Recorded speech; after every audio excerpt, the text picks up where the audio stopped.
Hey everyone, this is Mike Andes, and you're listening to the LandscapeBusinessCourse.com podcast. Today is episode 21, and we're going to be talking about what you're going to do in 2017 to make sure that your business grows by 100%. How do you double your income in 2017 is the question we're going to answer today. The 5 things you've got to do. And some of this has to do with some personal income things too, like personal finance stuff, but it has a lot also to do with your landscape business, exactly what you can do, and we're going to talk about those things today. So let's run through these things. 5 things that you're going to do, like right at this time of year, a lot of people are thinking about like New Year's resolutions and all of that. And obviously, I've talked to you in the past about my goals. Like I think it was episode 16 I did on my goals for 2017, what I'm looking to do, and so that's very important.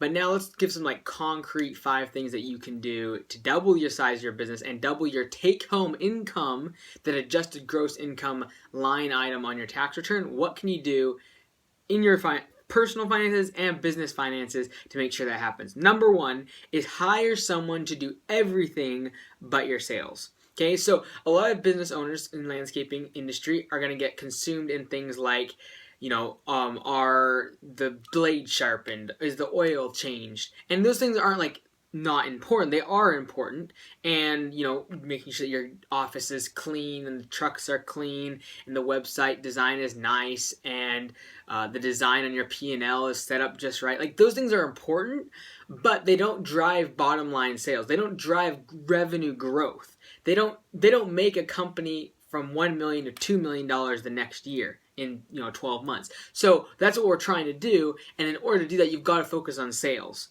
And you've heard me say it before, you've heard me say it in the course, you've heard me say it in the podcast, but our industry gets so interested in how to mow the lawn and how to install the pavers and all of that, and all the techniques, and whether you should fertilize this way or that way.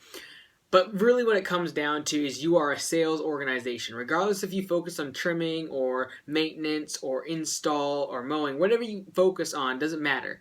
You are a sales organization that just happens to be selling mowing, landscaping, maintenance, like tree trimming, like all those things, snow removal, fertilization, all those things are just the services, or what I like to say really is the product that you are just trying to sell. You have to realize really your role as a business owner is to sell.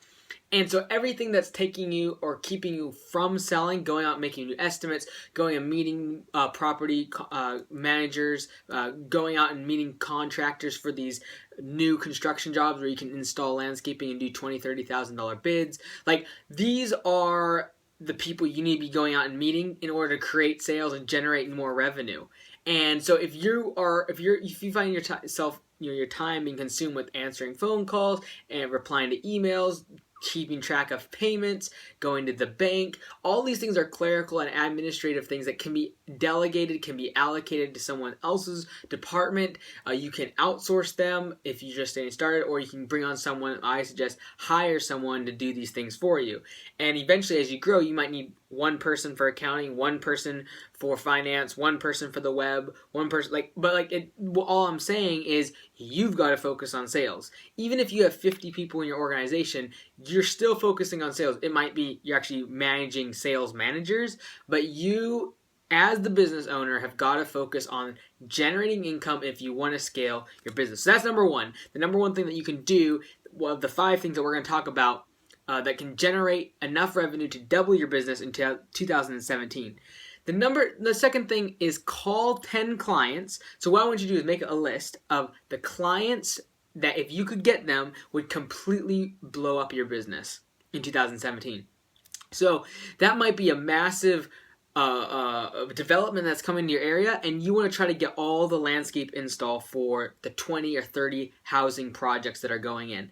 And it's going to be $1 million project, or a $500,000 project to install the lawns and make water fountains and make patios and do this whole project for these 50, 60 houses or whatever that's going in. Like, that's big deal. All right, and so that might be one of the top 10 of people you need to call. It might be a massive apartment complex in your area that has 300-400 units, and if you can get them, you're going to get a $5,000 per month maintenance contract for 12 months out of the year, and that might double your business. But it doesn't, like those 10 people, that just one of them, it just takes one of them to contact you to make a huge difference in your business. And so a lot of people are afraid to call them. And if you listen to the last episode, we talked about guerrilla marketing, getting in with these property management companies, giving them cookies or making these cold estimates, because that's what you're trying to do. You're trying to contact the big players, the ones that if you can get them to buy, it's going to revolutionize, completely change your business, blow it up. You're going to hire more people, get more equipment, and really begin to scale your business.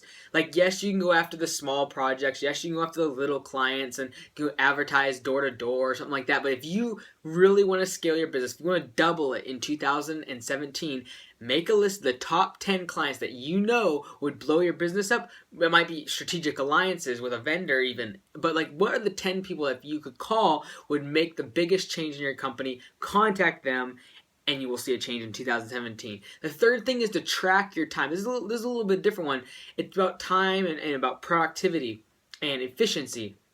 And a lot of times we talk about that with concerning your business, but also about your time. Like, time's the one thing you got.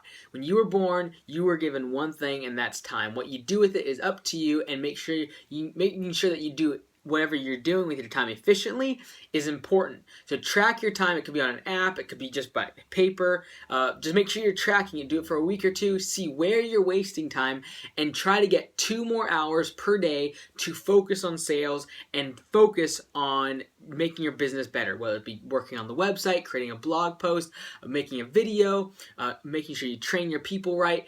2 hours per day. That could be the last 2 hours of your day before you go to bed, the first 2 hours when you wake up. But I promise you, there's things that you can cut out of your schedule that will allow that time. Like we're all busy. We're all business owners. We're busy. But I guarantee that there is something you can cut out. 2 hours is just 8% of your day.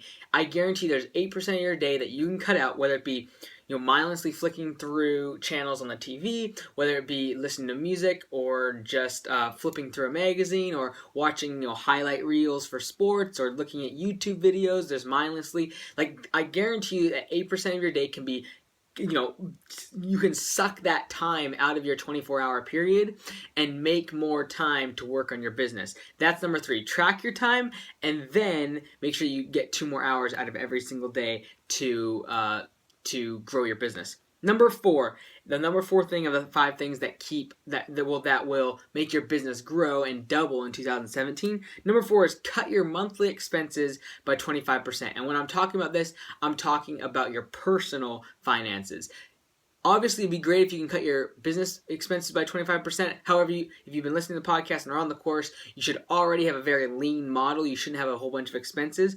Yes, you want to keep your expenses down in your business, but as you grow and you're in this massive scale, like we're doubling every year and stuff, you are going to be putting money back into the business. Obviously, keep it lean though. But when we're talking about doubling your net take-home income, you want to also keep your personal expenses low. What I mean by that is, like, you might not need to live in the nicest house in the neighborhood. You might not need to have the nicest car. Maybe just drive a company truck that you drive around for estimates. Use that. You can write it off. Like, bring your monthly expenses down just by 25%. I was going to say 50%, but I was being nice on you. So 25%, cut your monthly expenses by that amount every single month, and use that money to either go, push it all back towards your business and then even see greater growth. But I find a lot of times this part isn't even just about your business as much as when you take money out, when you start saving and don't spend as much money on these expenses like cars and vehicles and your house, a bigger house, or more clothes, or eating out more entertainment. Like, I actually find people are more happy and more satisfied with their life. More things won't necessarily get you more happiness. Spending time with family, with making relationships, having experiences is what's going to make you a more fulfilled person. And many times those are the things that are free or low cost, but yet people still are trying to buy things and buy the next fad, the next clothing fad, the bigger house, the nicer car. And a lot of times they find, minus the whole financial obligation part of it, they're all there, and then the financial consequences that follow, the financial drain it's being on you and your business. Minus that out, it's still, as far as a lifestyle, this minimalistic kind of thinking of living with less. You'll have more time to go travel because now you don't have this house you got to take care of. If that's what you want to do during the winter, perhaps when you're slower. Like, there are so many benefits to living on less and making sure you scale back your consumption and allow that extra income to be used maybe for giving to your church or a charity or traveling or putting it back into your business, and you're going to see massive amounts of growth in 2017. The fifth thing, the last thing that you got to do in order to double your take-home income this year, 2017, is to know your numbers and set benchmarks. And when I say know your numbers, obviously you need to know your business's numbers, but also we're talking about your take-home income. So right now, if you're only taking $30,000 out of the business in your annual income, how do we get that to $60,000? What do we need to do? We need to increase it by $30,000. Like, how do we double that? Okay. Well, let's break it down. If you're in January and you're making $30,000 per month, per year, that means you're making $2,500 per month, okay? That is $83 per day. Now, that's knowing your numbers. We need to get to $5,000 per month and $167 per day in order to hit $60,000 in our years, in order to double, right? Well, let's set benchmarks. Like, we don't need to go from February and from January to February and start making twice as much.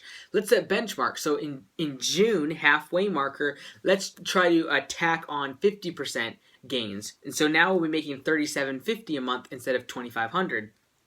Now we'll be making $125 per day instead of $83 per day. So in that first 6 months, we're going to get 50% of the way to doubling our income. And you say, well, that's really hard. Well, guess what? That's only $42 per day that you need to increase in your net income in order to get to that marker. So you're saying, well, how do I do that? Well, now we're breaking it down. We got the benchmark, we got our numbers. Now we're breaking down $42 per day. What do you need to do to make $42 more today? And then what about tomorrow and the day after? How are you going to make it might be hiring someone else. It might be getting one more job. Like, think about it. $42, that's one client. That's one residential lawn mowing maintenance client that you got to do every single day that would literally allow you to get to that benchmark in June where you've got 50% more income. If we want to go up to $167 per day, doubling your $83 per day at $30,000 per year, and we're trying to get $60,000 per year. We just need $84 per day. That's just a few more mowing clients per day. How do you get there? Focus on it. Break it down. Know your numbers. Break it down. So let's run through these 5 things again. Number 1, this is all we're talking about: how to double your income, your take-home net profit that you're taking home into your bank account every single month, every single day. In 2017, we're trying to double it. How do you do that? Number 1, hire someone to do everything besides sales. Number 2, call the 10 clients or the 10 people, the 10 companies that if they bought your product, your service, your landscaping services, your mowing, your maintenance, whatever, if they bought it and it would blow your business, call those people. Even maybe walk in on their office. Number 3, track your time and cut out at least 2 more hours per day. Cut out the fluff and get 2 more hours per day to work on your business. Number 4 is cut your monthly expenses by 25%. And number 5 is know your numbers, set benchmarks, and I promise you're going to see massive amounts of growth in 2017. This is Mike Andes, landscapebusinesscourse.com. If you haven't already, check out the webinar. We have one coming up this Saturday. It's a special one. We don't usually do ones on the weekend, but a lot of people have been asking just because of scheduling during the week. So if you haven't already, the webinar is free. We're going to talk about the 5 things that keep small businesses small in the landscaping industry and talk about my marketing methods that I've used to scale my business up to $100,000 per month in revenue. This is Mike Andes, signing off.